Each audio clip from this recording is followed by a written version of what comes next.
First, though, we want to also ask you about the alt-right. In a recent speech, Hillary Clinton basically referred to you and other people, didn't name you directly, but she quoted the Wall Street Journal. She said, alt-right is short for alternative right. The Wall Street Journal describes it as a loose but organized movement, mostly online, that, quote, rejects mainstream conservatism, promotes nationalism, and views on immigration and multiculturalism as threats to white identity. The de facto merger between Breitbart and the Trump campaign represents a landmark achievement for the alt-right. Are you the alt-right? And what is the alt-right? No, I mean, I've never identified as the alt-right. The press seems determined to crown me the queen of it. All I've done is give them a fair hearing in the press. I think that white identity and white nationalism is a little misleading. I think it's more accurate to say that the alt-right cares about Western supremacy rather than white supremacy. It cares about Western values. It cares about liberal, capitalist, Western democracy, democratic values, freedom, equality, that kind of thing. And it sees, various threats to those from various fronts. So when Donald Trump talks about preventing immigrants, preventing Muslims from coming into the country, a lot of people see that as racist. You don't think that's racist? They're entitled to, but all I can tell you is, as a gay man, I'm quite reassured by Donald Trump's, entreaties toward American values and his skepticism about Islamic immigration. When Hillary Clinton quotes my headlines, and suggests that this is some kind of sinister, dark underbelly of American society. What do you mean by American values?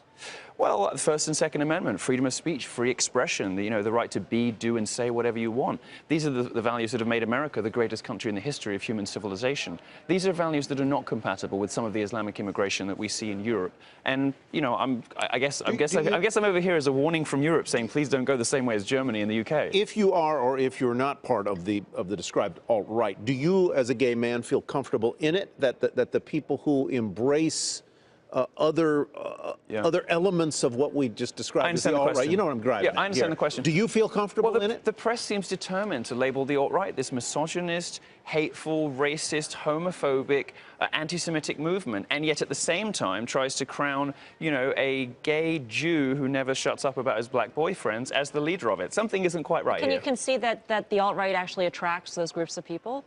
I think there's some overlap on the very, very fringes. And I wrote a very good guide to the alt-right for anyone who's really interested in this. I think it's the only, and I say it's very good, but I think it's the only example in journalism, really so far, of somebody trying to give an accurate and fair guide to the contours of the movement rather than virtue signaling about saying, oh, racism is bad. Yeah, we know that. I want to know what this movement actually consists of. And so I wrote an establishment conservative's guide to the alt-right. What it is you're getting wrong that the new Republican base, the Trump guys, the alt-right, the Twitter kind of meme and troll brigade, what it is that they're seeking, what they're searching for, what they like and what they don't like. What are they searching? What are they searching for? Well, I think there's a sense, aside from the policy positions, and I do think that Trump is tapping into something with immigration stuff, with trade, and Ann Coulter, for instance, her analysis is that people like Trump for the policies. Mine is a little different. I think that people are getting a little sick on all sides of the political divide of the nannying safe space culture from the left, of the language policing, saying everything is sexist, everything is racist, everything is homophobic when we know it isn't. And that kind of chilling effect on culture, on freedom of expression, even on journalism, has started to become very obvious. And I don't think voters like it very much. What would America look like with an ascendant alt-right, with a Trump in the White House and a Mr. Bannon as the chief of staff? And it would be so much more fun. Well, it might well be. It might. And laughter. It would be more spontaneous, let's say. Pepe in the White House. Would it be meaner? It would be fantastic. It might be a little meaner, but we could do with a bit of meanness in American society. This cult of being nice all the time and not saying what we really think, not saying what's actually happening. I mean, the reason that people like me get upset about political correctness is that it kills, is that it results in horrible things happening. Whether it's San Bernardino or Sandy Hook or whatever, people say, oh, well, we knew, but we didn't go there. We didn't say anything because we didn't want to seem racist. What's the one? Rotherham in the UK, right? 1,400 young girls were raped over 10 years. And the government report said that the reason nobody reported on this, the reason nobody did anything about it, is that the police and the authorities were scared of seeming Islamophobic because those 1,400 girls were all raped by Pakistani rape gangs. That is an example of political correctness with victims, with real-world consequences. And that's, the serious end of political correctness. That's the real end. Aside from the memes and the jokes and the meanness on Twitter, that's the kind of stuff that I really object to. And that's the kind of stuff I think that a lot of Trump voters don't like either. Speaking of Twitter. Yes. Board meeting today. There's talk that they may sell the company or they're going to try to convince... Well, they could try. I mean, who would want it? I mean, who would want Twitter? And, you know, to say nothing of what, you know, look, Twitter is systematically having a go at conservatives. There's even chatter online of them having a race problem. You know, there are people saying that Twitter has a race problem. It doesn't like white people very much. It's got this black supremacist, Black Lives Matter hashtag up in its San Francisco offices. You may find that argument a little far-fetched, but there are plenty of people making it. You know, that raises the specter of antitrust, you know, and Cruz would probably be up for that. I mean, Come on. there's all sorts of things. There's all sorts of things that can happen. Jack Dorsey's very clearly checked out of this business. He doesn't care. He's not interested, and the business is tanking. They're losing their users. And as I spoke to you about at one of the conventions, you know, my analysis of Twitter is that the conventional wisdom is 180 degrees wrong on this. Everybody, the media and journalists, everybody is telling us that the problem with Twitter is too much trolling, too much meanness, too much quote-unquote abuse and harassment.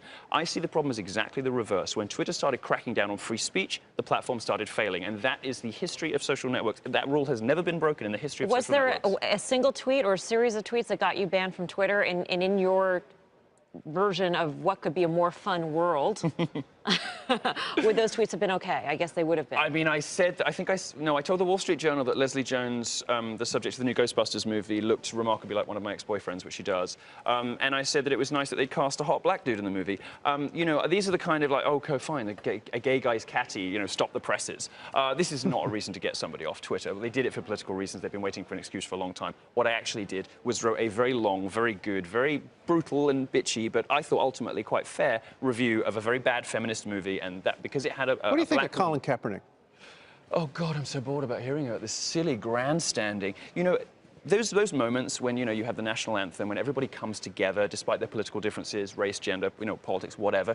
Those are the moments when you're supposed to be respectful of your fellow players, of the audience, of everybody around you. Come together for that moment and say, okay, these are the things we believe in. You know, let's go do this, but guys. That seems to run against Yeah, your I thought. think it's That seems to contradictory. run against your thought that we should be less respectful and less.